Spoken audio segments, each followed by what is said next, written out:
Hello my soul family, कैसे हो आप सब? मेरी सभी सोल फैमिली को जय श्री राम। आज मैं अपनी सोल फैमिली को बताऊंगी कि जो मेरी soul family twin flame journey में है और वो ये जानना चाहते हैं कि आखिर में सेपरेशन होता क्यों है, क्यों हमें सेपरेट किया जाता है हमारे उस पर्सन से जिसके लिए हम अपनी जान तक देने को तैयार हो जाते हैं, जिसको पाने के लिए हमारे अंदर एक क्रेविंग रहती है, जिसके बिना हम जीने की सोचते ही नहीं, उसकी कल्पना ही नहीं कर पाते।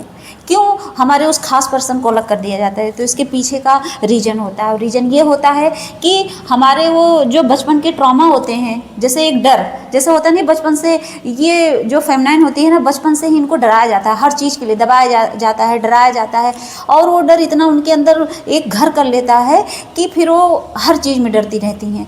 उनको किसी को खोने का डर होगा उन्हें, और अपने अंदर ही एक अजीब सा डर रहेगा कि ये काम होगा या नहीं होगा, मतलब डर वाला हमेशा एक थॉट चलेगा आपके अंदर।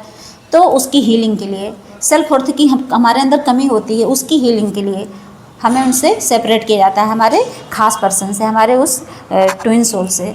और सोचिए कि आप मानो या ना मानो, आपके अंदर ईगो कहीं ना कहीं रहेगा, ईगो रहता ही रहता है, और उस ईगो को हमें हील करना पड़ता है। उस ईगो को हील करने के लिए हमें अलग किया जाता है। अब ईगो कैसे? जैसे हमारे अंदर ये है कि मतलब क्या ईगो का मतलब क्या है? जैसे आप सोचो कि आपका पर्सन आप ही का है, होता नहीं कि वो सिर्फ मेरा है, किसी से बात ना करे, हमारे अंदर आता है। तो ये ईगो ही तो होता है कि कंट्रोलिंग पावर। जैसे आप सोचते हो मैं उस पर पूरा कब्जा करके बैठ जाऊँ, उसको कंट्रोल करने की कोशिश करोगे आप अपनी सोल को। तो ये सब चीज़ें हमारे अंदर से ख़त्म करने के लिए, अपने दिमाग से निकाल देने के लिए, उसकी हीलिंग के लिए हमें सेपरेट किया जाता है। क्योंकि हमें सिखाना चाहते हैं यूनिवर्स क्या? Self love. कि तुम जो उसके पीछे इतना पागल बन के फिर रही हो इधर उधर और भटक रही हो, 4 लोगों से आप क्या करते हैं, रीडिंग करवाते हो, पंडित के पास जाके ज्योतिषी से पूछते हो कि क्या ये मेरा पर्सन मिलेगा या नहीं, पंडित जी बताइए मेरे किस्मत में लव मैरिज है या अरेंज मैरिज। तो ये सब करने के लिए ही डिवाइन हमें सेपरेट करते हैं। डिवाइन कहते हैं कि पहले तुम खुद से प्यार करो, जब तक खुद से प्यार नहीं करोगे उससे क्या कर पाओगी?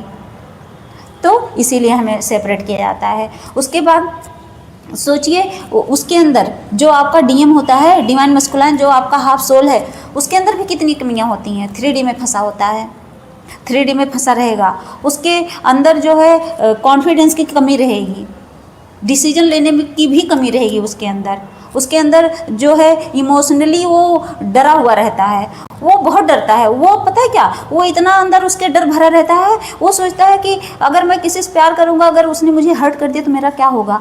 वो नहीं हर्ट होना चाहता, उसके अंदर ये डर हमेशा रहेगा कि मैं किसी लड़की के पास नहीं जाऊँगा, क्योंकि कोई लड़की मुझे हर्ट कर दी तो मैं रोने लगूँगा, क्योंकि वो अंदर से बहुत वीक होता है इस मामले में। मतलब उसके अंदर से इस चीज़ को हमेशा के लिए ख़त्म करने के लिए, उसकी अवेकनिंग करने के लिए हमें सेपरेट किया जाता है, क्योंकि इसमें दोनों की ग्रोथ होती है। ये एक स्पिरिचुअल ग्रोथ है, तो स्पिरिचुअल ग्रोथ के लिए हमें सेपरेट किया जाता है, हमें सेल्फ लव सिखाने के लिए हमें सेपरेट किया जाता है, हमें उनसे अलग किया जाता है।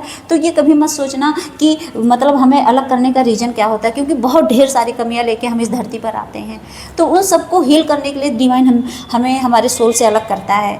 और जिस दिन हम इन सब चीज़ से एकदम हील हो जाते हैं, हमारे अंदर की जो ईगो और सेल्फ लव की कमी है, ये सब चीज़ें जब ख़त्म हो जाती हैं हमेशा के लिए, तो क्या होता है, डिवाइन टाइमिंग आ जाता है हमारे मिलन का।